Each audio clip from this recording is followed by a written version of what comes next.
اللہ تعالیٰ قرآن کریم میں ارشاد فرماتا ہے، یہ وہ کلام ہے جس میں ہر بیماری کا علاج ہے، یہ وہ کلمات ہیں جنہیں خود اللہ تعالیٰ نے شفا قرار دیا ہے، یہ وہ نور ہے جو دل کو بھی اور جسم کو بھی طاقت دیتا ہے، جو دل سے پڑھے اس کے لیے یہ آیت ہدایت بھی ہے، شفا بھی ہے اور رحمت بھی ہے اور بخشش بھی۔ جب عمر ڈھلنے لگے، جب نظر کمزور ہو جائے، جسم تھکنے لگے، ہڈیاں دکھنے لگیں، ہاتھ کانپنے لگیں اور دل پریشان ہو جائے، تب دوا کے ساتھ اگر یہ آیت پڑھی جائے تو قرآن خود گواہ ہے کہ اللہ شفا عطا فرماتا ہے۔ اگر بڑھاپے میں آسانی چاہتے ہو، بیماری سے محفوظ رہنا چاہتے ہو، موت تک تندرست اور پرسکون جینا چاہتے ہو تو ان قرآنی آیات کو اپنا وظیفہ بنا لو۔ یہ وہ کلمات ہیں جنہیں خود اللہ نے شفا قرار دیا ہے۔ ان کلمات کی ایک تسبیح روزانہ پڑھنے سے اللہ تعالیٰ آپ کو شفائے کاملہ عاجلہ عطا فرماتا ہے، اور یہ کلمات بخشش کا ذریعہ بھی ہیں، کیونکہ ان کلمات میں اللہ کی بڑائی اور پختہ یقین ہے۔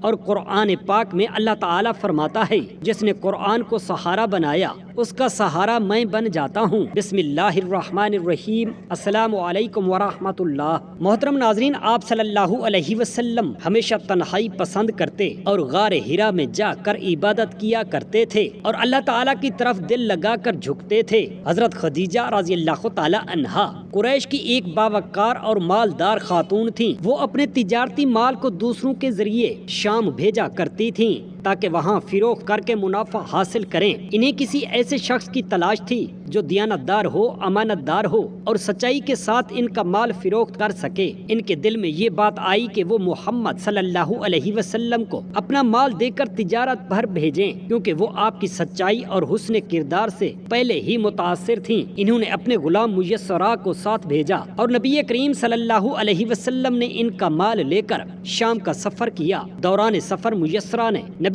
پاک صلی اللہ علیہ وسلم کی ایسی کرامات اور برکتیں دیکھیں کہ وہ حیران رہ گیا۔ شام میں ایک عیسائی راہب نستورہ نے حضور اقدس صلی اللہ علیہ وسلم کو دیکھ کر کہا کہ یہ وہی آخری نبی ہیں جن کی نشانیاں ہماری کتابوں میں لکھی ہوئی ہیں۔ نبی کریم صلی اللہ علیہ وسلم نے تجارت میں زبردست دیانت داری اور حسن معاملہ دکھایا، اور جب واپس مکہ آئے تو حضرت خدیجہ رضی اللہ تعالی عنہا کو وہ منافع دگنا ملا جب کبھی کسی نے نہ کمایا تھا۔ حضرت خدیجہ نے جب میسرہ سے سفر کی تفصیل سنی تو وہ آپ کے حسن سلوک اور امانت داری سے اور خدا داد خوبیوں سے مزید متاثر ہو گئیں۔ پھر حضرت خدیجہ نے اپنی سہیلی نفیسہ کے ذریعے نبی پاک صاحب لولاک صلی اللہ علیہ وسلم کو شادی کی پیشکش بھیجی۔ آپ صلی اللہ علیہ وسلم نے اپنے چچا ابو طالب سے مشورہ کیا اور نکاح پر رضامندی ظاہر کی۔ نکاح کی تقریب میں حضرت خدیجہ کے چچا عمر بن اسد نے نکاح پڑھایا اور حضرت محمد صلی اللہ علیہ وسلم نے حضرت خدیجہ کو 20 اونٹ مالیت کا مہر دیا۔ اس وقت نبی کریم صلی اللہ علیہ وسلم کی عمر مبارک 25 سال تھی اور حضرت خدیجہ رضی اللہ تعالی عنہا 40 برس کی تھیں، لیکن اس کے بعد پوری زندگی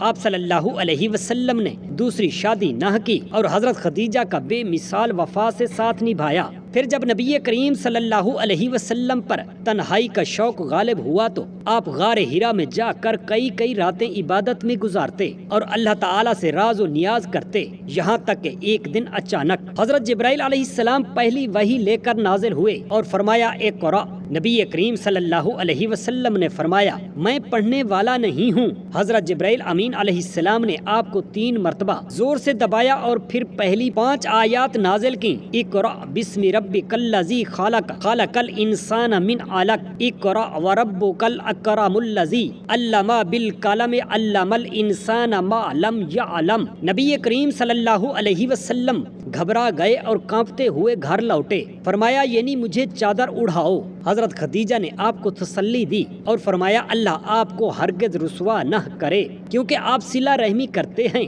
سچ بولتے ہیں، یتیموں کا سہارا بنتے ہیں۔ پھر وہ آپ کو اپنے چچا زاد ورقہ بن نوفل کے پاس لے گئیں جنہوں نے تورات و انجیل کا علم حاصل کیا تھا۔ انہوں نے کہا کہ آپ پر وہی ناموس اکبر نازل ہوا ہے جو حضرت موسیٰ علیہ السلام پر بھی آیا تھا، اور فرمایا کاش میں اس دن زندہ ہوتا جب آپ کی قوم آپ کو نکال دے گی۔ نبی کریم صلی اللہ علیہ وآلہ وسلم نے حیرت سے فرمایا کیا وہ مجھے نکال دیں گے؟ ورقہ بن نوفل نے کہا ہاں، کیونکہ جو وحی لے کر آتا ہے اس سے لوگ دشمنی کرتے ہیں۔ اس کے بعد کچھ عرصہ تک وحی کا سلسلہ رک گیا جسے فطرت الوحی کہا جاتا ہے، اور نبی کریم صلی اللہ علیہ وسلم اس دور میں بہت مضطرب رہے تھے، یہاں تک کہ دوبارہ حضرت جبرائیل علیہ السلام سورہ مدثر کی آیت لے کر نازل ہوئے۔ اس کے بعد باقاعدہ نبوت کا اعلان ہوا اور نبی کریم صلی اللہ علیہ وسلم نے پروردگار عالم کا پیغام لوگوں تک پہنچانا شروع کیا۔ نبی کریم صلی اللہ علیہ وسلم پر جب پہلی وحی نازل ہوئی اور پھر سورہ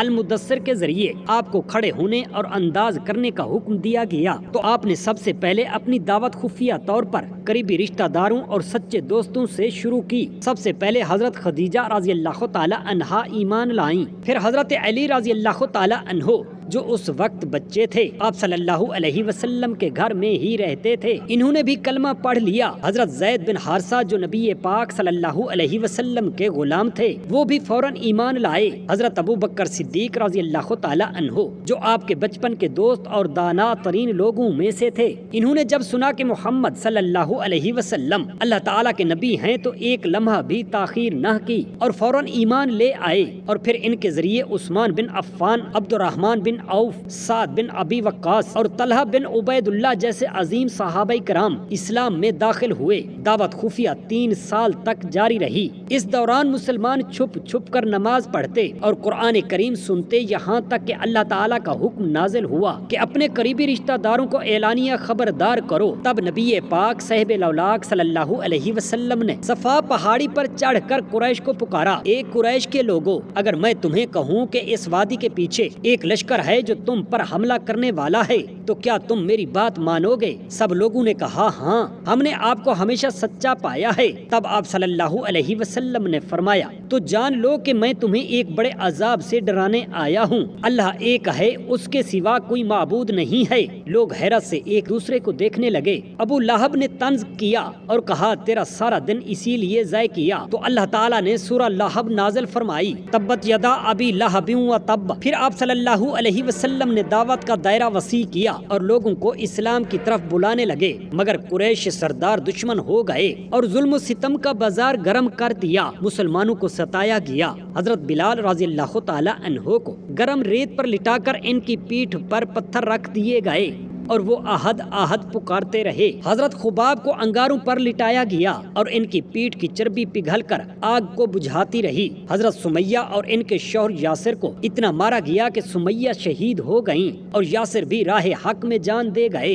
نبی کریم صلی اللہ علیہ وسلم ہر دن اپنے رب سے صبر مانگتے اور صحابہ کو جنت کی بشارت دیتے، یہاں تک کہ قریش نے نبی کریم صلی اللہ علیہ وسلم سے مطالبہ کیا کہ اگر تم واقعی نبی ہو تو معجزہ دکھاؤ۔ تو نبی کریم صلی اللہ علیہ وسلم نے چاند کے 2 ٹکڑے کر کے دکھا دیے، ایک ٹکڑا جبل ابو قبیس کے ایک طرف چلا گیا اور دوسرا دوسری طرف۔ لوگوں نے دیکھا لیکن ایمان نہ لائے اور کہا یہ جادو ہے جو گزر جائے گا۔ پھر ظلم اتنا بڑھا کہ اللہ کے حکم سے نبی پاک صلی اللہ علیہ وسلم نے صحابہ کو حبشہ کی طرف ہجرت کی اجازت دے دی۔ وہاں کے عیسائی بادشاہ نجاشی نے ان کا احترام کیا اور ان کی باتیں سن کر خود بھی ایمان لے آئے۔ پھر نبی کریم صلی اللہ علیہ وسلم طائف کی طرف گئے تاکہ وہاں کے لوگ ایمان لے آئیں، لیکن انہوں نے نہ صرف انکار کیا بلکہ آپ پر پتھر برسائے۔ آپ صلی اللہ علیہ وسلم زخمی ہو کر ایک باغ میں بیٹھے اور دعا کی، یا اللہ میں تجھ سے شکایت کرتا ہوں، اپنی کمزوری کی، بے بسی کی اور لوگوں کی حقارت کی۔ اے سب سے زیادہ رحم کرنے والے، تو مجھے کس کے حوالے کر رہا ہے؟ کسی دشمن کے جو میرے ساتھ سختی کرے یا کسی غیر کے جو مجھ پر قابض ہو جائے؟ اگر تو مجھ سے ناراض نہیں تو مجھے کسی بات کی پرواہ نہیں، لیکن تیری رحمت میرے لیے زیادہ وسیع ہے۔ پھر اللہ تعالیٰ نے جبرائیل علیہ السلام کو بھیجا، جنہوں نے کہا اگر آپ چاہیں تو ہم ان دونوں پہاڑوں کو طائف والوں پر ملا دیں، لیکن نبی کریم صلی اللہ علیہ وآلہ وسلم نے فرمایا نہیں، میں امید رکھتا ہوں کہ ان کی نسل میں سے کوئی ایمان لائے گا۔ اور یہی ہوا کہ بعد میں طائف کے سردار ایمان لائے اور اسلام کا بول بالا ہوا۔ محترم ناظرین، اللہ تعالیٰ قرآن کریم میں ارشاد فرماتا ہے، یہ وہ کلام ہے جس میں ہر بیماری کا علاج ہے، یہ وہ کلمات ہیں جنہیں خود اللہ نے شفا قرار دے دیا ہے، یہ وہ نور ہے جو دل کو بھی اور جسم کو بھی طاقت دیتا ہے، جو ایمان کے ساتھ پڑھے اس کے لیے یہ آیت ہدایت بھی ہے، شفا بھی ہے اور رحمت بھی ہے اور بخشش بھی۔ جب عمر ڈھلنے لگے، جب نظر کمزور ہو جائے، جسم تھکنے لگے، ہڈیاں دکھنے لگیں، ہاتھ کانپنے لگیں اور دل پریشان ہو جائے، تب دوا کے ساتھ اگر یہ آیت کریمہ پڑھی جائیں تو قرآن مجید خود گواہ ہے کہ اللہ شفا عطا فرماتا ہے۔ اگر بڑھاپے میں آسانی آسانی چاہتے ہو، بیماریوں سے محفوظ رہنا چاہتے ہو، موت تک تندرست اور پرسکون جینا چاہتے ہو تو ان قرآنی آیات کو اپنا دائمی وظیفہ بنا لو۔ یہ وہ کلمات ہیں جنہیں خود اللہ نے شفا قرار دیا ہے۔ وَإِذَا مَرِضْتُ فَهُوَ يَشْفِينِ، ایک تسبیح روزانہ پڑھنے سے اللہ تعالیٰ آپ کو شفائے کاملہ عاجلہ عطا فرماتا ہے، اور یہ کلمات بخشش کا ذریعہ بھی ہیں، کیونکہ ان کلمات میں اللہ کی بڑائی اور پختہ یقین ہے۔ اور قرآن پاک میں اللہ تعالیٰ فرماتا ہے، جس نے قرآن مجید کو سہارا بنایا اس کا سہارا میں بن جاتا ہوں۔ سبحان اللہ۔ اللہ تعالیٰ ہم تمام مسلمان بہن بھائیوں کو قرآن پاک پڑھنے، سمجھنے اور اس پر عمل کرنے کی توفیق عطا فرمائے۔ آمین یا رب العالمین۔ جزاک اللہ خیرا کثیرا۔